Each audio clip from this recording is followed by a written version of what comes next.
अगर आपको पैसों की तुरंत जरूरत पड़ती है तो शॉर्ट टर्म लोन आपके लिए एक बेहतर विकल्प हो सकता है। इमरजेंसी के समय में लोन का सहारा मिलना बहुत सुकून भरा हो सकता है। हालांकि बिना जानकारी से लिया गया शॉर्ट टर्म आपके लिए परेशानी भी बन सकता है, क्योंकि छोटे छोटे रीपेमेंट अवधि में लोन पर आपको उच्च ब्याज दर देनी पड़ती है और प्रोसेसिंग फीस का भी भुगतान करना पड़ता है। इसलिए शॉर्ट टर्म से लेने से पहले उसकी पूरी जानकारी आपको होनी चाहिए। कैसे वो अप्लाई करना चाहिए और उससे आपको क्या क्या फायदे हो सकते हैं और क्या क्या नुकसान हो सकते हैं।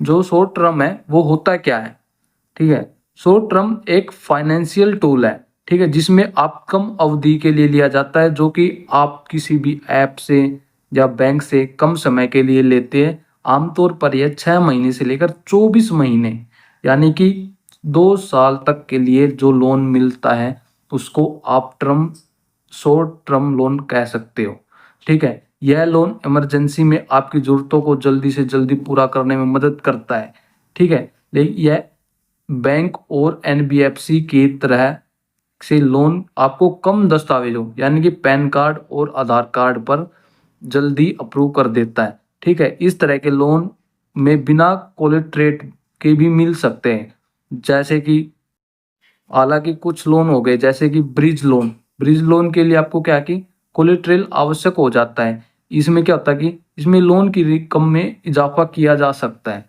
अब बात करके ते है कि जो शॉर्ट टर्म है इसके प्रकार क्या है। जो शॉर्ट टर्म के लोन है इसके क्या क्या प्रकार है, इसमें किस किस टाइप के मिलते हैं आपको लोन, ठीक है। इसमें पहले आता आपका सबसे पहले पर्सनल लोन।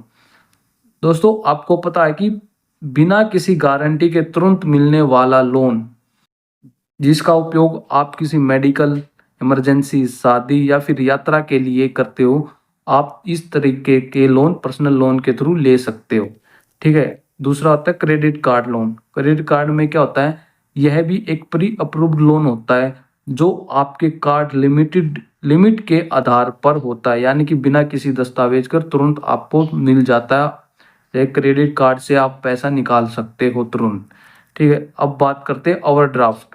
ओवरड्राफ्ट में क्या होता है कि ओवरड्राफ्ट बैंक अकाउंट की तय सीमा से अधिक पैसे निकालने के लिए सुविधा देता है। इसमें ब्याज दर इस्तेमाल की गई राशि पर ही लगता है। हालांकि ये जो सुरक्षा है ओवरड्राफ्ट की है बहुत ही कम लोगों को मिलती है, चुनिंदा लोगों को ही मिलती है, हर अकाउंट होल्डर को नहीं मिलती। इसके लिए बैंक बहुत से पात्रता के लिए मानदंड लागू करता है जो कि इसके लिए एलिजिबल होना चाहिए। अब बात करते हैं ब्रिज लोन। ब्रिज लोन में क्या होता है, जब आप पुराना घर बेचकर नया घर खरीदना चाहते हो तो यह लोन आपकी मदद करता है। आमतौर पर यह 3 महीने से लेकर 24 महीने की अवधि के लिए ही दिया जाता है। इसे गैप फाइनेंस लोन भी कहते हैं। अब बात करते हैं शॉर्ट टर्म लोन के फायदे क्या होते हैं। अगर आप इसके फायदे की बात करते हैं तो यह कम समय में अप्रूवल और डिसबर्स हो सकता है, यानी कि अधिकतर मामलों में इस लोन की रकम 1 से 2 दिन में ही आपके अकाउंट में आ जाती है। बहुत ही कम समय में आपके अकाउंट में पैसा आ जाता है। अब बात करते हैं दस्तावेज। दस्तावेज भी इसमें केवल आधार कार्ड और पैन कार्ड और सैलरी स्लिप या फिर आईटीआर से लोन मिल जाता है, जिसमें कि आपको ब्रिज लोन के लिए प्रॉपर्टी के दस्तावेज की आवश्यकता पड़ती है। अब तीसरी बात करते हैं इसमें कि कोई गारंटी की जरूरत नहीं होती। इस जो शॉर्ट टर्म होते हैं इसमें अधिकतर शॉर्ट टर्म लोन में बिना सिक्योरिटी के ही लोन दिया जाता है। जो ब्रिज लोन के लिए सिक्योरिटी की आवश्यकता पड़ सकती है, जैसे आप ब्रिज लोन लेते हो तो उसमें आपको सिक्योरिटी की आवश्यकता पड़ेगी, वैसे नहीं पड़ेगी अगर आप पर्सनल लोन लेते हो, क्रेडिट कार्ड लोन लेते हो, इसमें किसी भी गारंटी की आवश्यकता नहीं पड़ेगी। इमरजेंसी के समय में आप इसका उपयोग अपने फायदे के लिए तुरंत कर सकते हो, जैसे कि मेडिकल मैंने बताया था, ट्रेवलिंग कर रहे हो या फिर किसी भी अन्य अचानक जो खर्च आ जाता है, ठीक है। आप उस समय में जरूरत के समय में इसका उपयोग इमरजेंसी में बहुत ही जल्दी कर सकते हो। आपको कहीं और से पैसा लेने की जरूरत नहीं है। अगर आपको कहीं से पैसा नहीं मिल पा रहा तो आप यहाँ से पैसा ले सकते हो। अब बात कर लेते हैं कुछ महत्वपूर्ण बातों की ओर, ठीक है। जैसे जो शॉर्ट टर्म है इसमें ब्याज दर, दोस्तों हमेशा याद रखना, अगर आप किसी भी शॉर्ट टर्म लोन लेते हो किसी भी ऐप से या बैंक से, तो उसमें क्या होता है कि सामने से जो इंटरेस्ट रेट होता है वो बहुत ही ज़्यादा होता है। ठीक है। और कोलेट्रेल में भी मैंने बताया था कुछ मामलों को छोड़कर प्रॉपर्टी गिरवी भी रखनी पड़ती है। जैसे ब्रिज लोन के बारे में बताया था, इसमें पुराने घर से नया घर ले रहे हो तो उसमें आपकी प्रॉपर्टी के कागज वगैरह गिरवी रखे जाते हैं। चार्जेस की बात करें तो चार्जेस भी इसमें बहुत ही ज़्यादा होता है, अन्य चार्ज भी हिडन चार्ज वगैरह भी हो सकते हैं। ये भी हो गया। और क्रेडिट कार्ड और सैलरी के आधार पर ही आपको यह लोन मिलता है। ठीक है। लोन की रकम की जो सीमा है वो तय होती है, वो आपके क्रेडिट स्कोर पर और जो आपकी मंथली इनकम कितनी है, आप जॉब कर रहे हो या फिर आप सैलरी एम्प्लॉय हो, उसी के आधार पर आपको लोन की राशि मिलती है। आपको 50,000 का लोन मिलेगा, 20,000 का, 1 लाख का, वह उसी के आधार पर डिपेंड होता है। जो बात करें जो शॉर्ट टर्म लोन है वह एनबीएफसी कम क्रेडिट स्कोर वाले को भी शॉर्ट टर्म पर्सनल लोन देते हैं।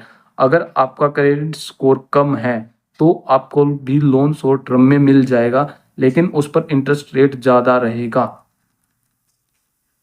तो बात ये भी बता देता हूँ, जो शॉर्ट टर्म लोन है ना, आपको कितने समय के लिए मिल सकता है। शॉर्ट टर्म का जो लोन होता है वो आपको मैक्सिमम 2 साल के लिए ही मिल सकता है। शॉर्ट टर्म की ये हो गया। और बातें करते हैं कि क्या इस तरह के लोन पर टैक्स बेनिफिट मिलता है। दोस्तों, अगर आपने शॉर्ट टर्म लोन लिया तो उस पर कोई भी टैक्स बेनिफिट नहीं मिलता जब तक आप इनका उपयोग हाउसिंग या एजुकेशन जैसे टैक्स योग्य उद्देश्य के लिए नहीं करते हो, तो उसमें आपको कोई भी टैक्स बेनिफिट नहीं मिलता है। दोस्तों, यह जो जानकारी है हमेशा इन बातों का याद जरूर रखना। खास यह है शॉर्ट टर्म खासकर उन लोगों के लिए जिन्हें अचानक पैसे की जरूरत पड़ती है, जिनके पास कम डॉक्यूमेंट होते हैं, जिनकी सैलरी कम होती है, वही इस लोन को आसानी से और ज़रूरत के समय में ही ले। लेकिन हमेशा इस बात का याद जरूर रखना कि ये जो शॉर्ट टर्म वाले लोन होते हैं, ऐप से लोगे या फिर बैंक से, इसमें हरासमेंट भी आपके साथ हो सकता है। अगर आप टाइमली रीपेमेंट नहीं करोगे और ईएमआई मिस करोगे तो आप पर पेनल्टी भी लगेगी और लेट फीस भी लग सकती है, और आपका क्रेडिट स्कोर भी डाउन चला जाएगा, और जिससे कि आपको फ्यूचर में अगर दोबारा से किसी भी आप बड़े फंक्शन या फिर लॉन्ग टर्म के लिए आपको लोन चाहिए होगा तो आपको लोन मिलने में बहुत ज़्यादा परेशानी होगी और लोन नहीं मिल पाएगा।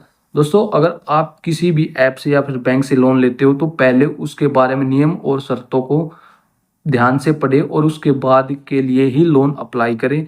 अगर आपने भी किसी ऐप से लोन लिया है या फिर बैंक से लोन लिया है, शॉर्ट टर्म के लिए लोन लिया है, तो मुझे कमेंट में ज़रूर बताएं। अगर आपको किस परेशानी का सामना करना पड़ा वह भी कमेंट में ज़रूर मिले, ज़रूर दिखे, लिखो, जिससे कि आगे आने वाले जो व्यूवर हैं उनको भी सहायता मिल सके। और किन किन प्रॉब्लम का सामना करना पड़ता है, आपको क्या फ़ायदा हुआ और क्या नुकसान हुआ, आप इस कमेंट में लिख सकते हैं। मिलेंगे अगली वीडियो में, तब तक के लिए धन्यवाद। राम राम, जय भोलेनाथ।